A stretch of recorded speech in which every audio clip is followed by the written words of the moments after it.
for most drinkers, they will wake up on, say, a Sunday morning. They've had a few drinks the night before. They will be feeling tense. They'll have that alcohol withdrawal, essentially. And they would feel an awful lot better if they had a drink. But because we don't drink in the morning, it doesn't even enter their realm of comprehension. So they wake up feeling a bit rubbish, but they just get on with it. Whereas when you have that hair of the dog, you immediately feel better. But as soon as you do it on one occasion, the next time you wake up, it's there on your mind because you're waking up thinking, oh, I know how I could feel a lot better. And it almost starts that dripping tap. And it creates that psychological need for it. Because instead of waking up feeling rubbish, but just ignoring it and getting on with things, you wake up and you feel rubbish and you start to obsess about, oh, I could have a drink and I'd feel an awful lot better. So you're opening that door, and that's the problem. It opens up the world that I ended up into, which is literally waking up, drinking, falling asleep or unconscious, and then going through the whole cycle over and over again. 1 in 2 of people that smoke, we're talking about smoking now, it will kill them. It's almost the polar opposite of alcohol because nicotine is a stimulant, whereas alcohol is a sedative. If you think of that memory foam mattress as your brain and it's flat, everything's good.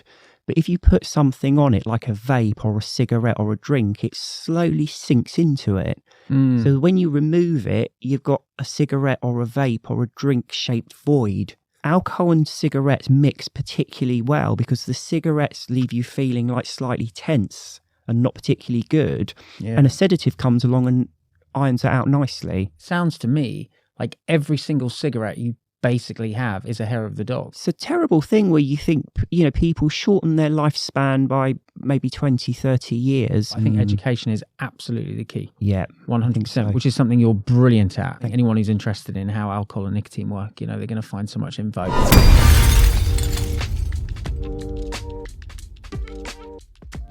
Welcome to School of Rock Bottom with Oliver Mason. I'm an actor, a voiceover artist and a recovery coach who's been sober 9 years, and I know firsthand that rock bottom can be the greatest teacher and the springboard for a beautiful life. And as you know, I interview fellow creatives and all inspiring people that have hit rock bottom, survived, then thrived. This is a podcast of hope and how to get out of the darkness into the light. And that's why I'm so excited today, because I've got the wonderful William Porter in the studio.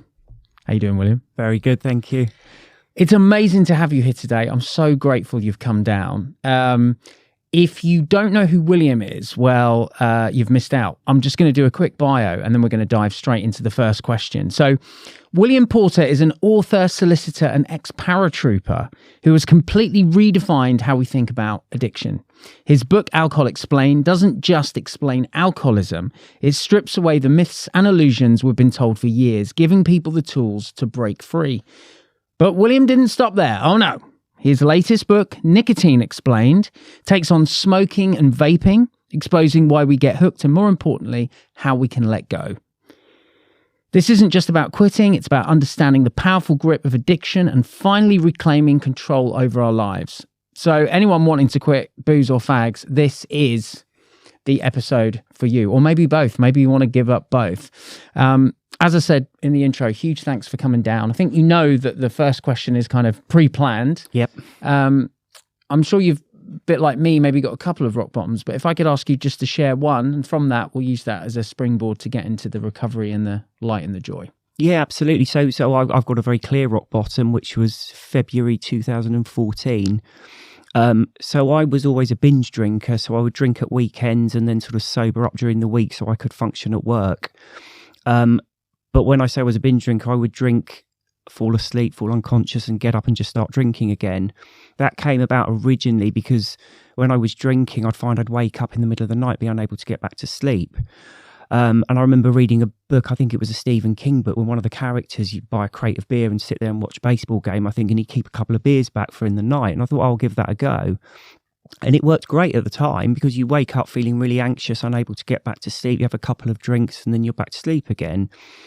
But it kind of blurred the line between drinking and not drinking, waking, all the rest of it. So when I say I was a binge drinker, I'd sort of start Friday afternoon, drink through, fall asleep, wake up in the early hours of Saturday, drink again, wake up Saturday morning and start drinking again. So I'd literally just drink constantly. And my rock bottom in February 2014. I went out for a business lunch on the Tuesday, I think, and started drinking. I have very little memory of most of it, but essentially I rang in sick the next day and just drank again. Didn't go into work all week. I was just drinking constantly, and I sort of came to on the Saturday around the middle of the day. I hadn't been into work for a week. My wife and 2 kids had left. I was in the house on my own. I had very little memory of what had happened. I'd just been drinking constantly. And that was my rock bottom. That was at the point where I just thought, I cannot keep doing this. It's going to destroy me. Yeah. Wow. Thank you for sharing that. It's, I was doing quite a lot of professional stalking prior to today and listening to a few podcasts that you've done. And obviously you've done a lot with, such an amazing, not book. There's 3 books. There might even be more that I don't know about. I think there's Alcohol Explained 2, and Nicotine Explained. Yeah. Any more that There I was mentioned? Diet and Fitness Explained. Oh, wow. Fantastic. Yeah, and I wrote a book on quitting nicotine with Annie Grace as well. So that was Naked Mind Nicotine. Amazing. So yeah, been a few. I will put all the links in the show notes, and it looks like I've got some more shopping to do because all the books I've read so far have been amazing. Yeah, you've obviously done a lot of podcasts. A lot of people want to talk to you. You've got such great knowledge around alcohol and nicotine as well. It sounds like your relationship with alcohol was quite similar to mine in how it progressed. We both sort of grew up in a similar kind of culture around alcohol. It was quite normalized, and the weekends getting a little bit longer. Were you drinking during the week as well during the end, or did you keep it all ring fenced into sort of binge drinking on the weekend? It was ring fenced, but it was breaking out. Yeah. So my average weekend, I'd kind of sober up on the Sunday and be back in work on the Monday, but maybe not functioning too well. But the problem is I'd be waking up on Sunday feeling awful and a couple of drinks just to steady things out. And so that started increasing. So my ringing in sick on a Monday started to increase. Yeah. But the problem is when you're ringing in sick on a Monday and just sitting at home with nothing to do but feeling awful, you then start drinking again. And then it was spilling over into Tuesdays. So it was ring fenced, but not particularly effectively. It was slipping. Yeah. An old friend of mine, Rupert Hill, big shout out to Rupert, who I know will be watching and listening to this, hopefully with thousands of others, actually gives his full credit to his sobriety to your book. He firmly puts it down to reading your book. And Wow. That's how powerful it was to him. And very powerful to me and to lots of other people as well. The one bit that he really found really intriguing, you just alluded to it, is the hair of the dog. Yeah. I wondered if you could just break down how that can be so pernicious and destructive with time and how that works. Yeah, so there's a few points to make there. One is the whole physiological side of alcohol, because obviously it's a sedative. So it calms things down and inhibits nerve activity, which is why you feel dulled and intoxicated and a bit more relaxed after a drink. But the problem is the brain tries to counter that sedating effect, and it does it in lots of different ways. It releases cortisol, which is a stress hormone, and adrenaline. But what it's really trying to do is balance up the sedating effects of the alcohol. So the problem is when the alcohol wears off, you're left with that extra cortisol and adrenaline, so you feel very uptight and nervous. So at its simplest, for every action, there's an equal and opposite reaction. So whatever relaxing or deadening effect you get from a drink, there's a corresponding feeling of anxiety when it wears off. It's not a nice feeling. And there's 2 ways to get rid of that unpleasant feeling. One is to wait a few days for your brain chemistry to get back to normal. But who wants to feel rubbish for a few days? When you're feeling anxious and unhappy and nervous, you want to feel good now. And the quickest way to get back to that feeling is to have another drink, because it's correcting that chemical imbalance. The reason you feel stressed and nervous and tense is because your brain's geared up to work under the sedating effects of the alcohol, but there is no alcohol. So by having another drink, you're replacing that void, filling that void, and you feel an awful lot better. Now, for most of us, with alcohol, it's very unusual to drink first thing in the morning. Okay, it's not the done thing. So for most drinkers, they will wake up on, say, a Sunday morning. They've had a few drinks the night before. They will be feeling tense. They'll have that alcohol withdrawal, essentially. And they would feel an awful lot better if they had a drink. But because we don't drink in the morning, it doesn't even enter their realm of comprehension. So they wake up feeling a bit rubbish, but they just get on with it. Whereas when you have that hair of the dog, you immediately feel better. And let me be clear, for most people, they would feel better if they had that drink first thing in the morning, but they just don't do it. But as soon as you do it on one occasion, the next time you wake up, it's there on your mind because you're waking up thinking, oh, I know how I could feel a lot better. And it almost starts that dripping tap. So you're doing a couple of things. One, it's the physiological side because your brain is then going into that balancing effect again. But I think more importantly, it creates that psychological need for it, because instead of waking up feeling rubbish but just ignoring it and getting on with things, you wake up and you feel rubbish and you start to obsess about, oh, I could have a drink and I'd feel an awful lot better. So you're opening that door, and that's the problem. It opens up the world that I ended up into, which is literally waking up, drinking, falling asleep or unconscious, and then going through the whole cycle over and over again. It's really interesting that you talk about stress and cortisol, because when people think about alcohol, well, maybe not a lot of people I know now because of, the way my life panned out, but, most people think of a good time and relaxation. But you're talking about stress and cortisol. So how quickly does that come in? It's immediate. It's from the first drink. So your brain is trying to counter the sedating effects of the alcohol from the off. Yeah. But if you're 14, 15, 16 years old having your first drink, your brain's never encountered alcohol before. So you're very quickly overwhelmed by it. And that's why when you start drinking, a couple of drinks, you start to feel very ill, you get drunk very quickly. But your brain becomes increasingly proficient at countering the effects of the alcohol. So there's a few knock-on effects from that. One is that you're able to drink more, and that's what tolerance is. Yeah. But if we go back to what I mentioned earlier about every action, there's an equal and opposite reaction. So if you have one drink, you've got one drink's level of relaxation, and the anxiety or the anxious feeling that kicks in is equal to one drink. But if you're having a dozen drinks, that anxious feeling is multiplied. So the problem is with alcohol and with a lot of drugs, as your brain becomes better and better and more proficient at countering it, so the other end gets worse, the withdrawal gets worse and more noticeable. And obviously it's a greater and greater drive to have another drink or whatever it is to stop that unpleasant feeling. Is there any upside to alcohol at all? I mean, I think it was 5 years ago, everyone was getting really excited on Facebook because there was these things coming out about, a glass of wine a day does all of these things. I know recently it's been debunked. Without trying to sort of sound like an anti-alcohol podcast, I'm just curious from your knowledge of it.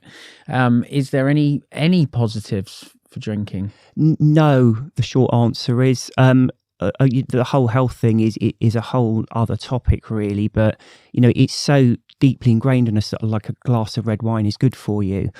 There's absolutely no positive health benefits to alcohol at all. Now, what you get when you see these studies that say a glass of red wine or a beer or whatever is good for you, it's never the alcohol that they say is good for you. There's always something else within it, which makes sense because, for example, wine is grape juice and alcohol. Yeah. Grape juice is good for you, so there will be things in there that are good for you. Yeah. But it's never the alcohol. So alcohol is a class 1 carcinogen.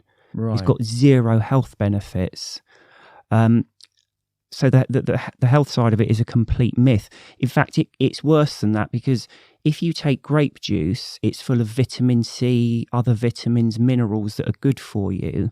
It's also got something called flavonols. Right, yes. They are also good for you. That's in the skin, isn't it? Yes. Found in the skin, yeah. Yeah. But the fermentation process actually destroys the vast majority of the nutrients and vitamins and minerals that are in there. Right. One of the few things that isn't destroyed by the fermentation process is the flavonols. So what you're doing, you're taking grape juice, which is full of all these vitamins and minerals. You're letting it rot, which destroys 99% of the vitamins and minerals, but the one thing left over are the flavonols.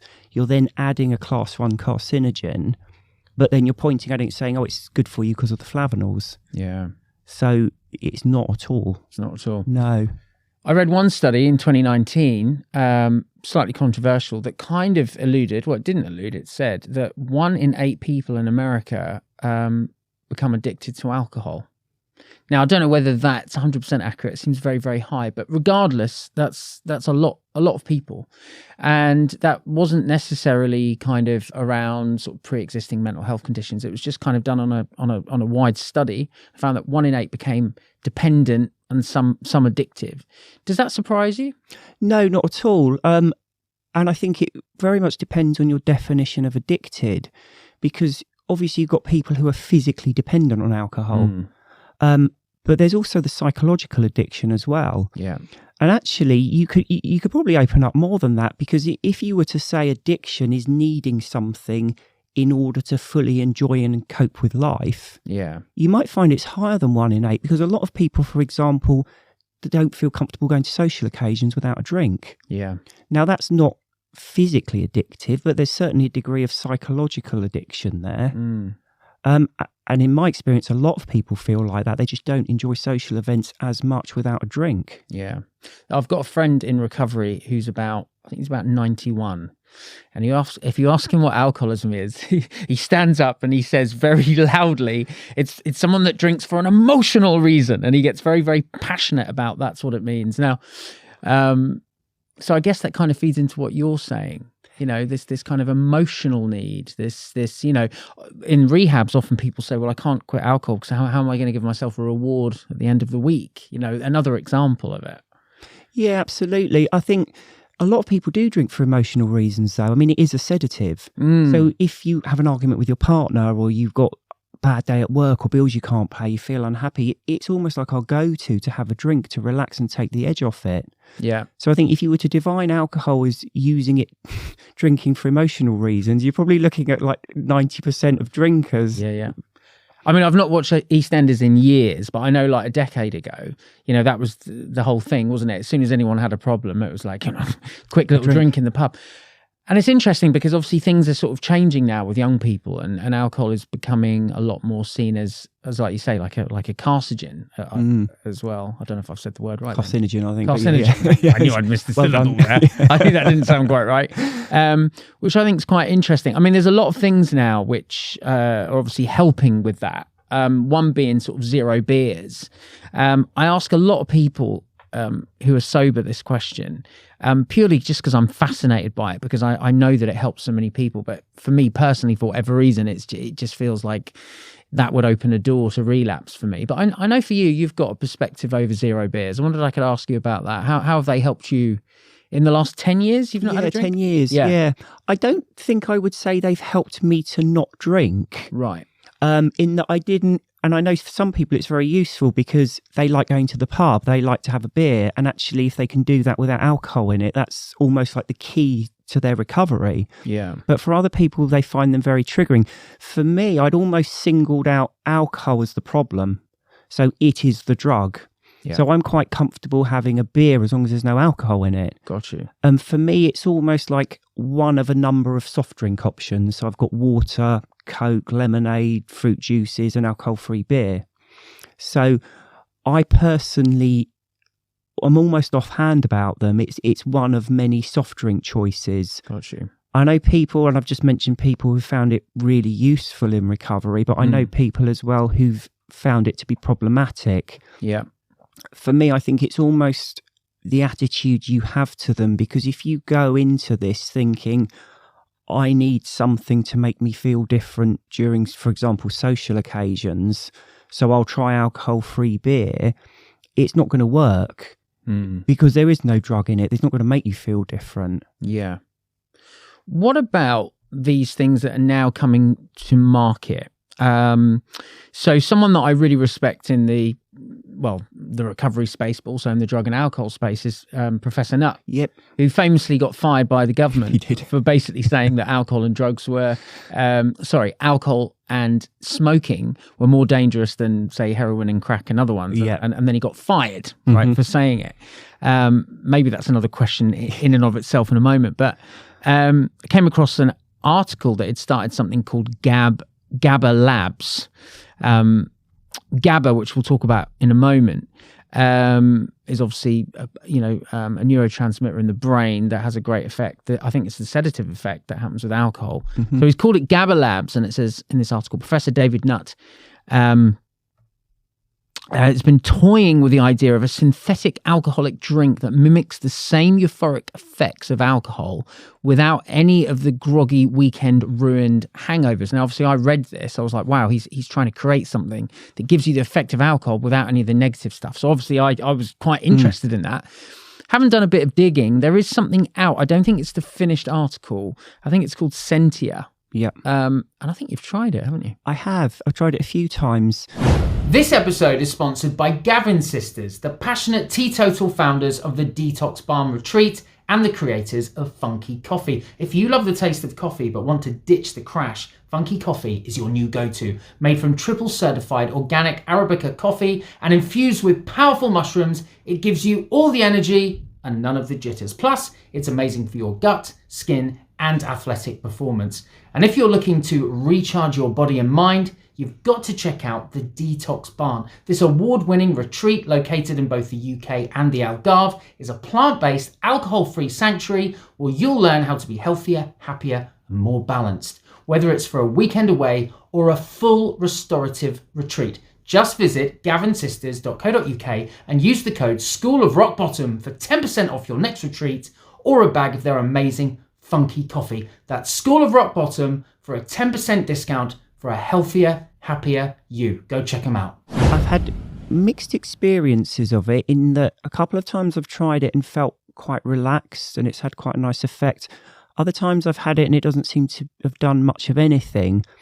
But I think the problem here we need to bear in mind is when we are relaxed and socialising, our brain releases endorphins, obviously that chemical that makes you feel really good. So it can be quite difficult trying to separate out what is the effect of a drink, for example, compared to what you're experiencing naturally. Because if you sit in a situation, a social situation, you are relaxed and you're enjoying yourself, you will get that endorphin boost. So if you're having a drink at the same time, it's easy to maybe give the blame for that, if you like, to the drink. Yeah.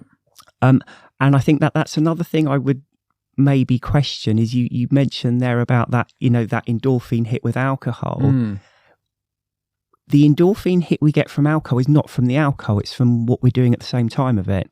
So if you are socializing and drinking, you will feel really good, but the real good feeling element is actually the endorphins from the socializing. Right. If you sit on your own in a room with no TV, no music, no nothing, and have a few drinks, you won't get an endorphin hit. Wow. Because alcohol is just a sedative. It's not guaranteed to give you an endorphin hit. And that's why a lot of the time when we're socializing and having a great time, we're ascribing it to the alcohol, whereas actually a lot of the feel-good feeling is not from the alcohol, it's from the endorphins. Right. The problem here, and where it gets a bit complicated, we only get the endorphin rush when we're socializing if we're relaxed and enjoying the social occasion. So one of the big reasons why I would not enjoy a social occasion or I wouldn't feel relaxed at a social occasion is if I wasn't allowed to have a drink. So if I was driving or something. So this is where this interesting dynamic comes in when we introduce alcohol. Children will go and enjoy social situations. Okay, if you go to an 11-year-old's birthday party, they turn up really shy and inhibited. Within 15, 20 minutes, they're tearing the place to pieces. Yeah. And that's the natural dynamic with a social occasion. You might feel a bit nervous, a bit self-conscious when you turn up. But when you relax into it, you start to enjoy it and you get that endorphin hit. But when you introduce alcohol, because it is a sedative, it can help you to get the endorphin hit a bit quicker because it's anaesthetizing those feelings of self-consciousness. But the problem is, when you start to drink regularly, when you next go to a social occasion and you can't drink, you're not feeling relaxed because you want to have a drink and you can't have one. And you're sort of a bit uptight for that reason. So you can't relax into it. So it actually creates this odd dynamic where the alcohol almost becomes a placebo. You can't relax and enjoy the social situation because you've got this voice at the back of your head saying, I'd enjoy this so much more if I was drinking. Right. And that becomes almost like our user experience. I have a really good time when I'm drinking alcohol at social occasions, but I don't really enjoy them when I'm not. Therefore, the alcohol is what makes a social occasion. But actually, the dynamic's the opposite. Alcohol removes our ability to enjoy social situations without it. Right. The good news is that you can relearn that. It's relearning a skill you had originally when you were a child, which is to enjoy social situations without the need for chemical interference. Is that where the zero beers play a positive role then? Is that part of the placebo? You sort of tricking your brain into... It could do it. It's a very personal thing, but if an alcohol-free beer helps you relax and settle into a social situation, then absolutely it will bridge that gap. But I don't think you necessarily need it. You just need to understand the dynamic. So for me, I accept that when I turn up at a social situation, there's going to be a period at the start where I don't feel particularly comfortable. Yeah. But as I get chatting and relax into it, I will then enjoy myself. Right. So I was going to ask you about that. How do you get over that kind of social anxiety now with a say you're in a pub and it's, work due and it's all busy. How would you relax into it? So it happened over time for me, because when I stopped drinking, I didn't have this knowledge. So when I stopped drinking back in 2014, my mindset was, I can't keep drinking because it's so destructive. Yeah. But the downside is I'm never going to enjoy a social situation, a holiday, Christmas ever again, because I need alcohol to enjoy those. It's the cherry, the icing on the cake, if you like. Yeah. But from my own person, so I turn up at social events and I just think, oh God, I have to stand here for 4 hours and be miserable until I can go home. But then eventually I would start chatting to someone and I'd start to relax into it. And suddenly I'd think, oh, actually, I'm quite enjoying this. And I feel okay, I feel good, and I'm enjoying this social situation. And as I started to piece it together, it was really the knowledge. So I've got my work Christmas drinks tomorrow, and I will just go knowing that after a period of time, I'll just relax into it. Yeah. But again, in the same way alcohol robs us of our ability to do that, I found it took time to get back into it. Yeah. Because I would go, for example, thinking I'm not going to enjoy this. And because I wasn't relaxed, it was very hard to then relax into it and get that endorphin rush.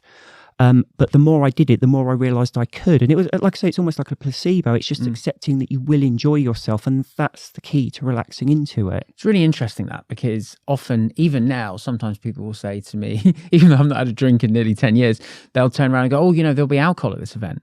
And I'm like, it doesn't matter. In actual fact, and I've only really thought about this now, having this conversation, I quite like it when other people are drinking. I don't like it when other people get really drunk, but it's probably because they relax and then that allows that endorphin hit to happen.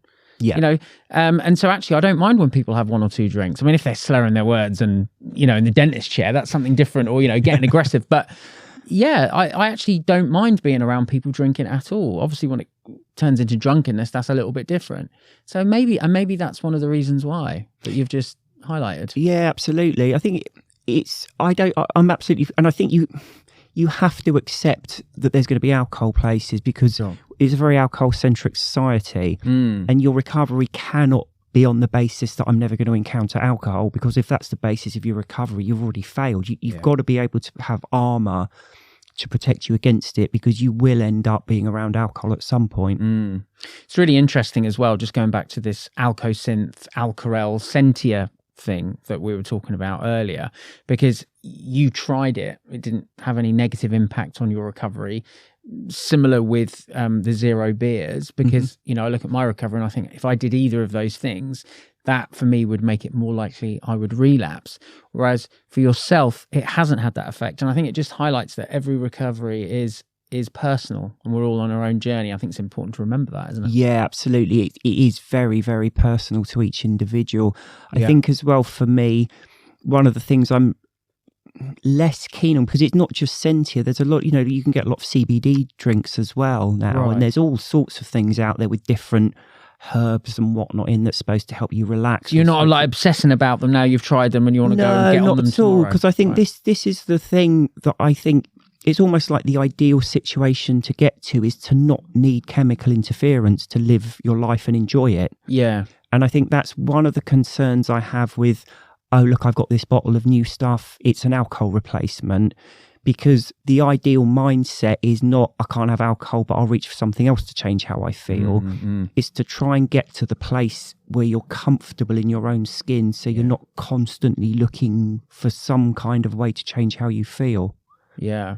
was going to ask you as well, because obviously you're a plethora of kind of scientific knowledge around alcohol, but where does therapy kind of fit into the jigsaw for you in general terms? I know it's quite a difficult question because it is so general.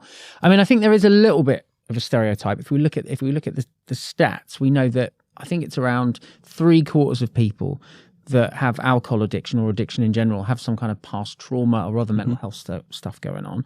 But there is also a section, quite a large section of people that are sometimes a little bit underrepresented, particularly in a rehab situation where actually they didn't have this huge traumatic childhood. There wasn't sort of mental health issues prior. And actually alcohol in and of itself causes the problems. So that's an interesting thing. But it seems like the majority of people do have some kind of pre-existing thing going on. Is that where kind of the therapy would come in from your perspective? Yeah, I think so. I think that where we've almost got to at the moment is I think there's a feeling that there's the drug and there's trauma or some underlying health issue, and they're kind of mixed together, and to a degree they are.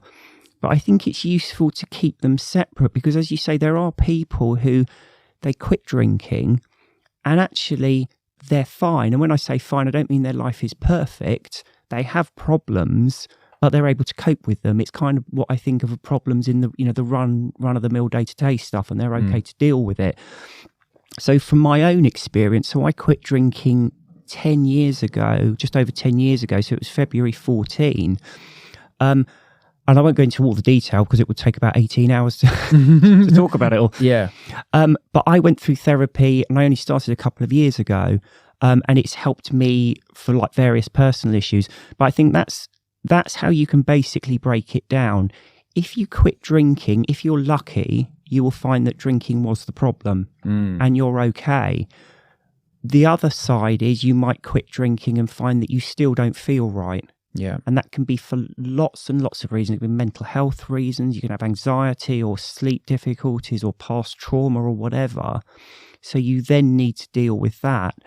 So I didn't do that for myself until about 8 years after I'd quit drinking. Yeah. Now, it worked out okay because I didn't drink. But the problem is when you don't feel right, it's much more tempting to want to take something that's going to make you feel good.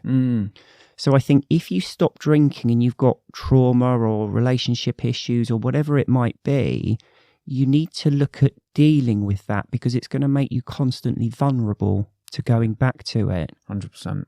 I think there's a big tie at the moment between particularly trauma and addiction. And I think one of the arguments is, you've got such a high proportion of people with past trauma who've got addiction issues. Yeah. And the question is, the point is, there's something that doesn't feel right. So they're taking whatever they're reaching out for anything to make them feel different. Whereas if you don't have that, you don't have the need for the drug in the first place. You're not going to experiment with different drugs because you feel okay. Hence the sedative effect, hence the exactly. medication. But I think with alcohol, you're almost on a different plane because it's so normal to drink. Yeah. So I was talking to someone a while ago. He didn't have any kind of issue in his life, so he would have an occasional drink every now and then. And I'm going back a few years, admittedly, to sort of like the 80s, 90s. When he was 18, he got a job in the insurance industry in the City of London.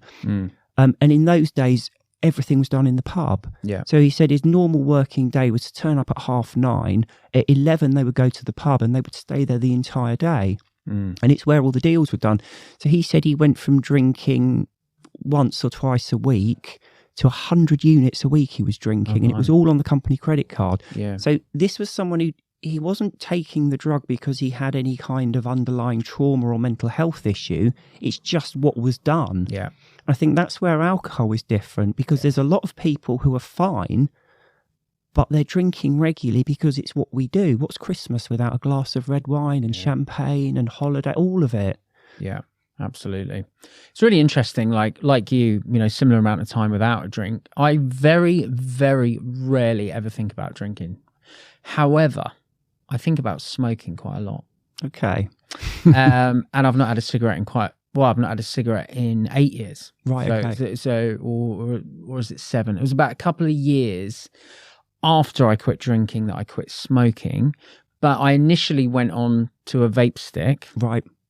And then I went down to 0% nicotine with a vape. That was my journey through it. And I think I've not had a vape in about 6 years. Right. Something like that. However, what I still miss, it's really weird. I don't actually miss a cigarette. I miss a vape. Okay. Yeah. And it's usually after a meal or if I'm on holiday. There's certain times I just think, oh, I'd love a vape. I'd love a hit of nicotine right now. This probably maybe doesn't surprise you. I wondered if you could just talk about nicotine addiction now, and in particular how that works and why is it so bloody addictive? So this is almost the polar opposite of alcohol, because nicotine is a stimulant, whereas alcohol is a sedative. But exactly the same balancing process goes on. So the human brain creates and excretes this huge array of naturally occurring chemicals, drugs and hormones. And it works by way of something called homeostasis, which is a balance of them all. Yeah. And how I often think of it is a lot of these chemicals, drugs and hormones will fall quite neatly into different category of either sedative or depressant. So it's things that either wake you up and make you feel more alert, or things that calm you down and make you feel more sedated. Right. So I often think of it as those old-fashioned, the weighing scales. You've got a bar in the middle and you've got baskets hanging on either side. Yeah. So when the bar's horizontal, you feel okay. When it tips one way or another, you don't feel right. So with nicotine, you're putting a load more in the sedative basket, so it's tipping it up. So your brain's putting some more in the sedative basket to equalise it. So when the nicotine wears off, it tips the other way. Right. The other way I sometimes describe it, those memory foam mattresses? Yes. So like a mattress, and you lie on it and it doesn't do anything, and then over time you kind of sink into it until there's a U-shaped hole in it, and then you get up and that hole's still there and it slowly goes back. Yeah. If you think of that memory foam mattress as your brain, and it's flat, everything's good. But if you put something on it, like a vape or a cigarette or a drink, it slowly sinks into it. So when you remove it, you've got a cigarette or a vape or a drink-shaped void. Yeah, right. And it just doesn't feel right. And you want another cigarette or vape or drink to fill that void. Is that why cigarettes or vaping and alcohol mixed together is so addictive? Is that too simplistic, that alcohol's a sedative and nicotine's a stimulant, and therefore you're kind of getting a bit of both? Yeah, kind of. So nicotine is a stimulant. So let's say you're regularly taking nicotine. You wake up in the morning, you will feel more groggy and not quite with it because your brain's tipped the other way. It's waiting for that dose of nicotine. It's geared up with that cigarette or vape shaped hole in it that needs filling. So you take it and you feel better. But the problem is with nicotine, because it is a stimulant, as you're taking it throughout the day, it's making you feel more tense. So even when you're vaping or smoking quite regular amounts, you're still overly tense because of the stimulating effect. Right. So a drink will feel that much better. Alcohol and cigarettes mix particularly well because the cigarettes leave you feeling like slightly tense and not particularly good. Yeah. And a sedative comes along and irons it out nicely. Right. So if you have no cigarettes and no alcohol and you're just pootling along fine, at the end of the day you feel okay, and you might have a drink. It probably won't do much for you. It might make you feel slightly dull, but in terms of feeling good or bad, it won't have much of an impact. But if you're taking nicotine regularly, your default state by the end of the day is you're feeling tense and uptight because of the nicotine, right? Which is where the alcohol comes in very nicely. And that's why there's this big mix between drinking and smoking, or certainly one of the reasons. And I think we've got, is it called nicotinic receptors in the brain that nicotine bonds with? And am I right in thinking as well that nicotine creates more of these receptors that then get a little bit angry when they don't get nicotine? Yeah. It's essentially, it's as I say, how I think of it is almost like more simplistic terms than that, and like the weighing scale or but that's basically what it is. Your brain doesn't like external drugs coming in, so it tries to counter them. So when the drug wears off, like I say, the easiest way to think of it is that memory foam mattress. So something doesn't feel right because you've got this void. Yeah. And putting it back in. So that's the interesting thing as well. If you're talking about being at a meal or on holiday, and you're thinking, oh, a vape would be really nice now. First thing in the morning. Oh, right, okay. It still comes into my head, and last thing at night as well. I loved that last cigarette or vape at night for years. Yeah. It was just a way for me to kind of almost process the day, and I could like run through the day, and it was almost like a meditation. There's a couple of points to make there, because I mean, firstly, if you were to have that now, you probably wouldn't find it particularly enjoyable. No. Because if you haven't had nicotine before, it makes you feel unpleasant. It's a very powerful stimulant. It makes you feel really uptight and nervous. So if you were to finish your meal later today and have a vape, it wouldn't do what you're thinking it would do, which is to make you feel really good. Yeah. It only does that when you're addicted to it and you need a dose to fill that gap. Yeah. But the other point is what you're talking about is quite a serious one with vaping and smoking, because I used to find the whole thing, it was almost like taking a few minutes out of the day just to shut everything off and have that cigarette and just process things. But you can do that without a cigarette. Absolutely. You don't need it there. You just need a bit of time on your own to sit and relax. And if you think about it, even just doing this action, for those listening, I'm doing the cigarette action, I'm breathing in. Breathing. You're holding it and then you're breathing out. That's quite similar to sort of deep breathing techniques to relax. Absolutely. You're kind of mimicking a kind of deep breathing technique. Exactly. But again, you don't need a cigarette to No. or a vape Precisely. Yeah, exactly. We might now be getting into some quite controversial areas here. And you can skip these questions if you like to. Okay. Cigarettes or vaping? Which one's better for you? Vaping's definitely better for you. Okay. But I think what we need to get away from is thinking it's not bad for you. It absolutely is. Nicotine puts your heart rate and blood pressure up. Okay, as soon as you have a hit of nicotine, it puts your heart rate and blood pressure up. Forget all the other dangerous chemicals that's in smoking, which isn't in a vape or whatever it is. Nicotine is intensely poisonous. When your heart rate and blood pressure go up, which it does through nicotine, it also does through alcohol. But when that goes up, your brain sends an almost emergency message, because it's very bad for you when your blood pressure goes up. And your brain tries to calm everything down. So it makes you feel really tired and want to not mentally tired, but physically exhausted. It robs you of energy.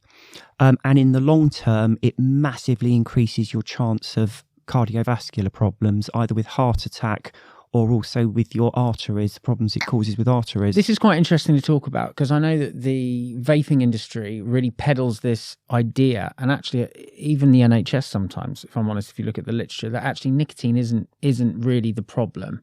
The vast majority of the problem is the smoke and the tar, which is true, particularly when we talk about cancer and things like that. But there's almost this kind of thing that nicotine itself is negligible. That it's sometimes described in a lot of literature quite similar to like no more harmful than caffeine. But it sounds like you've got a different take. Absolutely. Yeah, I've certainly read a couple of those articles saying it's no worse than a cup of coffee or something. It absolutely is. And if you're in any doubt about it, if you've got a fitness tracker, great. If not, just take your heart rate. Have your heart rate and take a cup of coffee. It has a negligible effect on it. When you have nicotine, it goes up significantly. Right, but more importantly than that, and this is a bit harder to check, is the blood pressure. So obviously your blood pressure is how much pressure is in your blood as it's being pushed through. Obviously your heart pumps and it creates pressure, which pushes the blood around your veins. Yeah. Your arteries are slightly elastic. So how it works is your heart pumps, pushes the blood through, and then a valve swings shut. Your arteries swell slightly and then they contract back to shape, back to their normal size. So that actually helps the blood flow. When you put your blood pressure up, the pressure becomes too much for the arteries. It's more than they're designed to cope for. So over time, one of two things can happen. One, it ruptures, it actually causes it to burst. And obviously if that happens, that's an aneurysm. If it happens in your brain, it's a stroke. It's really serious. Or the other thing that can happen is the veins start to harden to protect themselves. Now, the problem is when that happens, your heart's pumping, but the arteries and veins aren't swelling slightly, which is part of the process. So you're putting tremendous pressure on your heart because it's pumping into something that's solid rather than something that gives slightly. So people that are out on a Friday night drinking, smoking and doing a load of cocaine, they're really giving their heart one hell of a really battering. Bad. Yeah, absolutely. I mean, I must admit, quitting cigarettes I found a lot easier than quitting vaping, which I found which is quite interesting because would you agree that maybe vaping in terms of nicotine addiction is a bit more addictive? Is it the sort of aerosol nature of it? It sort of reminds me a little bit of like a crack pipe or something because you're sort of like vaporizing it and it's, I don't know. it almost felt to me like it was getting into my bloodstream faster and more rapid than a cigarette. But I don't know whether that was just psychological. One of the issues with vaping originally is that they couldn't give you the nicotine hit. It wasn't getting into the bloodstream quick enough. So they developed nicotine salts, which made it a lot more, it could get into your bloodstream that much quicker. So I think Juul used to use that, that's didn't it? exactly, they developed it. Yeah. So it gives you that massive hit from the off. Okay. Now, smoking's bad because of all the tar and you're actually breathing smoke into your lungs. Yeah. That limits the amount you can physically take. Right. Because you're breathing in a poison and there's only so much you can take. When you're taking all the carbon monoxide and the smoke out of it and just having the nicotine, you're able to consume an awful lot more of it. Yeah. And don't forget, the physical addiction, at least, is purely on the drug. And don't forget what I was talking about before. The more of the drug you take, the worse it is when it wears off. So it creates that cycle of needing more and more and more of it. So in changing from smoking to vaping, you're able to get an awful lot more nicotine inside you, which is going to exacerbate the entire problem. What is the best way to quit nicotine, do you think? Is it cold turkey or? I found it to be cold turkey. Now, nicotine has got a couple of advantages to it. It's got a half-life of about 2 hours. So a half-life is how long it takes the amount of drug in your system to drop to half. So alcohol's got quite a long half-life. It's 5 hours. Nicotine is 2 hours. Now, where that's useful is because when you sleep at night, it drops off quite quickly. And for even the heaviest consumers of nicotine, by the time they wake up in the morning, they've got virtually no nicotine left in their system, right? Where that is really important is because they're regularly, every day, going to the point of having zero nicotine inside them, they're used to, at least for a portion of the day, not having that nicotine. So actually the physical withdrawal isn't so bad with it. When you look at physical withdrawal from nicotine, it's irritability and depression. That's all psychological. 72 hours? Have I got that wrong? Yeah. It usually sort of rights itself after about 5 days because it's a stimulant. You take it away and it takes a while for your brain to catch up and to balance things up. It's usually about 5 days. Yeah. So you have all these psychological issues, which are the irritability and I want something I can't have. It's interesting because when I went down to the 0, I was still getting all of that because obviously there was no nicotine in it. Yeah. But the fact that I had a vape on me, I must admit, for me personally, interesting because we were talking about this the opposite way with alcohol, actually really, really helped me because I was sort of tricking my brain into I'm still actually vaping. Yeah.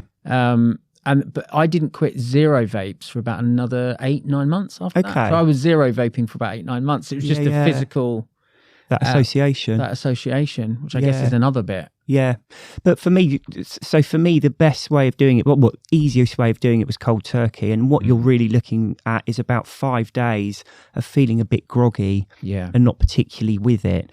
That's not to factor in the psychological cravings and all the rest of it, because that can change the dynamic completely. But for the actual physical side, it's not that awful.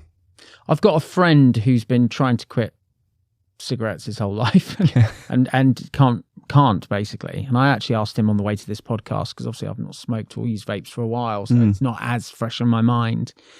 And I said, I'm speaking to William Porter today, and he was quite excited. and I said, got any questions that you'd like me to ask him? And he says, how do you stay away from it when you're drinking? So that is incredibly difficult. It's almost like going back to the original thing, is to quit a drug, you need to know that you're going to spend the rest of your life not doing it and to do whatever you need to do without it. So for alcohol, I needed to socialise, I needed to go on holiday and have Christmas and all the rest of it. With nicotine, it's one of another thing you need to do without it. I mean, one of the answers is stop drinking, drinking, and then you've solved the problem. Yeah, I mean, I guess that's why I struggled to answer his question myself, because I sort of look at it and go, I'll be honest, I don't think, if I hadn't have quit drinking, I don't think I ever would have quit nicotine. Okay, yeah. I almost think it would have been impossible for me. There is a big draw with smoking and drinking. I've described how smoking or nicotine can lead to alcohol because it's leaving you tense and uptight, and a good way of getting rid of that is a drink. Yeah. But it works the other way round as well, because when you're drinking, it's a sedative and you become increasingly dulled with the alcohol. So a cigarette or nicotine at that point is actually very nice because it brings you back feeling more alert. Yeah. But it's a ridiculous situation if you think about it, because you're drinking alcohol for the sedating effects and then taking the nicotine for the stimulating effects with the view to ending up where you started before taking this either. idea that a cigarette calms you down, you'll hear people say that, won't you? I need to calm down, I need a cigarette. Is that just purely a fiction, an illusion?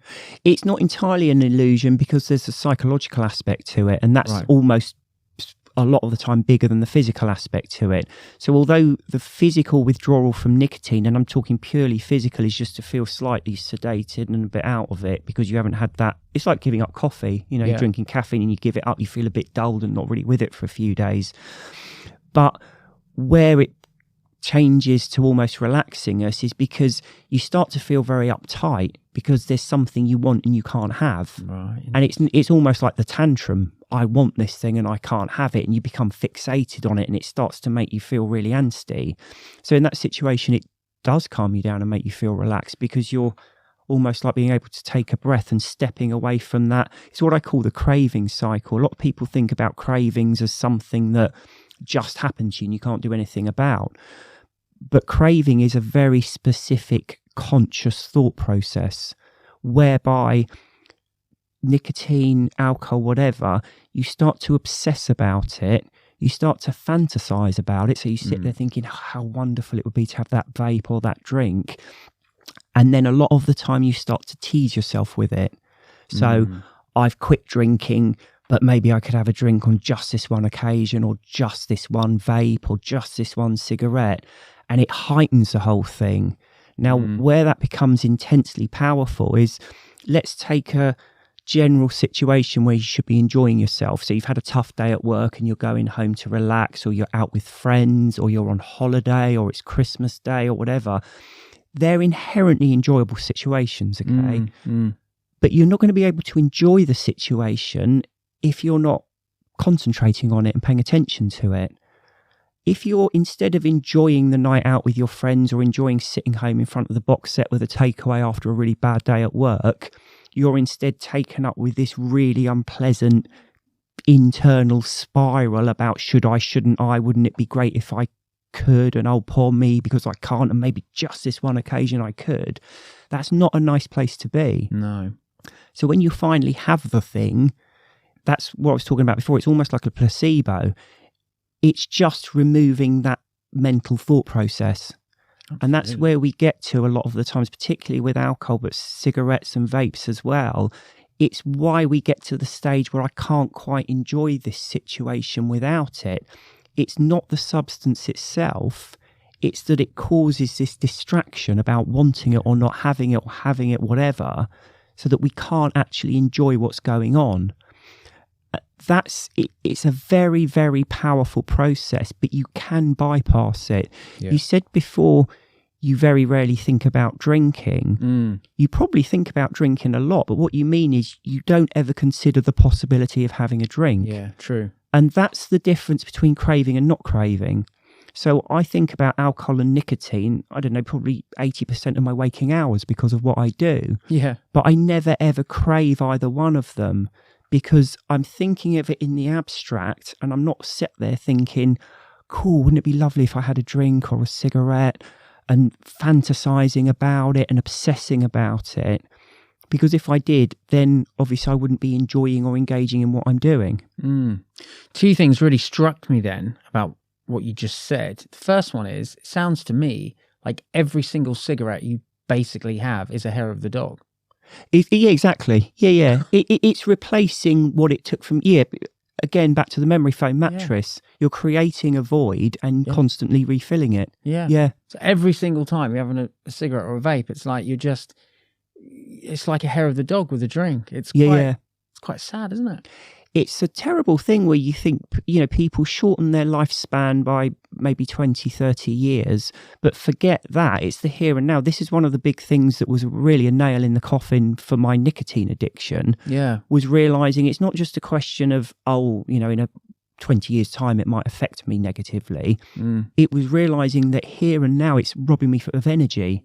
I think it will kill 50% of people that smoke. I think 1 in 2 of people that smoke, we're talking about smoking now, it will kill them. And this is the important thing, is it's not just the future, it's the now. Yeah. Because it's robbing you of energy, because it puts your heart rate and blood pressure up and your brain's trying to calm everything down. It makes you feel very heavy and lethargic. It makes exercise very difficult. It makes everything more difficult because you're taking this drug that's pushing your heart rate and blood pressure up, and your brain's trying to calm it down by making you feel heavy and lethargic. And this, again, I can't emphasize enough. You know, if you've got a choice between smoking and vaping, current indications are go for the vaping. Sure. But if you've got a choice between vaping and fresh air, it's a no-brainer. Yeah, and this is why it's so dangerous with kids, right? Because obviously, you know, they're going straight into it, and and that's really, really awful, and probably another whole podcast. The other thing that you were talking about as well, about this idea of, like, you know, you can't enjoy a social situation because you're missing out on the booze, and then you have the booze, and it's like the relief of that dilemma. There's like another layer to that maze for me as well, because then it then creates a craving that's even greater than the craving that I had before. Yeah, it feeds in on itself. Yeah. You know, it's like right now I'm not craving any booze or any nicotine, but if I know if I was to have one, it would then create a craving for the second one. So it's almost like a pointless exercise. It is exercise. You know, like, and I apologize to anyone who's listening to this with any kind of eating disorder, but about every 3 months the colonel calls me, you know, the KFC colonel. Do you know what I mean? And I'm like, I've just got to order some greasy KFC. And the great thing about it is I finish it and I feel a little bit unhealthy, whatever. I admit it, I enjoy it, but zero craving for KFC. The last thing I want is KFC. So it kind of it solves the problem. I wanted KFC, I have KFC, no more KFC. Whereas with alcohol and nicotine, I know for me it would then create a state of wanting more. That's exactly I guess what Dr. Silkworth called in the 30s the phenomenon of craving. Yeah. That seems to affect us. That's exactly it, because a lot of the time people think of smoking nicotine drugs like food, like I want it, I'll have it, and I won't want any more. But because of the way your brain reacts to it, it's each dose that causes a desire for the next one. Yeah. And it's just an endless cycle. You can never have enough of it, because as soon as one dose wears off, it leaves that empty void that needs another cigarette, vape, drink to fill it. It's crazy to me that nicotine and alcohol are both legal, and yet in terms of harms, they're right at the top. Yeah. You know, in terms of deaths, hospital beds, problems in society. I mean, there's some studies and some tables that actually puts alcohol and nicotine above even heroin and crack in some tables. I mean, it varies, depends on where your source is. Yeah, I think a lot of the reason for that is historical, because it's always happened and it's very hard to say, right, we'll stop it here. I see. And the problem is, obviously, what you're really talking about is making a law to stop people doing it or to cut down on it. But look at the lesson of prohibition. To make a law, you've got to have the resources to enforce it. Yeah. And you're now talking about a law that actually 87% of the population would like to break, because 87% of the population drink. Yeah. So you're then in a situation where, one, you're causing kind of widespread disrespect for the law, because suddenly it's illegal to drink. Well, I'm not going to listen to that. I'm going to drink if I want to. Absolutely. And then, you know, you, like in the 1930s in Chicago, you suddenly give an awful lot of money and power to the smuggling cartels that start supplying it. Yeah. What do you think about the legalization of drugs? I think the ideal would be to educate people so they understand enough about it so that they don't want it. That would be the ideal. Absolutely and then, agree. Legal or not legal, it's irrelevant, because people actually make a conscious decision not to take it. I mean, obviously that's impractical. I think it's almost like an unknown. It's a similar thing with vaping, because vaping was brought about originally because smoking is very bad for you. And it's like, okay, well, if you can't stop smoking, go on to vapes, it's slightly less destructive. And that's sound thinking. Yeah. But what wasn't factored in is a lot of people, and I've heard an awful lot of people say this, I'd never smoke, but I vaped. Yeah. And it's, you know, it's a tech product, so it very much appeals to the upcoming generation, whereas cigarettes less so. Yeah, absolutely. And I think you probably end up with a similar thing potentially with drugs, where if you legalise them, people who may never, for example, take heroin because they just don't know where to get it or how to get it. Fair point. I don't think there's an easy answer. I just wonder if there's a better way of managing it. But I think education is absolutely the key. Yeah, 100%, so. Which is something you're brilliant at. Thank you. And guys, you know, I know I've plugged, and William's not here to plug his book. I'm plugging it for him anyway. They're amazing books. Please go and read them, because I think anyone who's interested in how alcohol and nicotine work, you know, they're going to find so much info. Unfortunately, we're out of time. Okay. Which I'm gutted about. Yeah. Thank you so much for coming on today. No, thank you for inviting me. I've really enjoyed it. Thank you. I hugely appreciate it. My pleasure. And I know Rupert wanted me to pass on a big thank you from him for his own sobriety. No, absolutely. I watched that on YouTube, actually. So brilliant. Well, that's fantastic. actually a really good segue, because now if you're listening on YouTube, there's going to be a little link to me and Rupert talking about William and talking about his amazing recovery as well. If you're listening to this on Spotify, please give us 5 stars. That would be fantastic. Also on Apple. If you're listening to this or watching this on YouTube, please hit subscribe. Share this with someone that you think will benefit. And as I've always promised, and I've not let you down yet, I will see you with a brand new episode in 2 weeks' time. Until then, look after yourself, and thanks for watching or listening.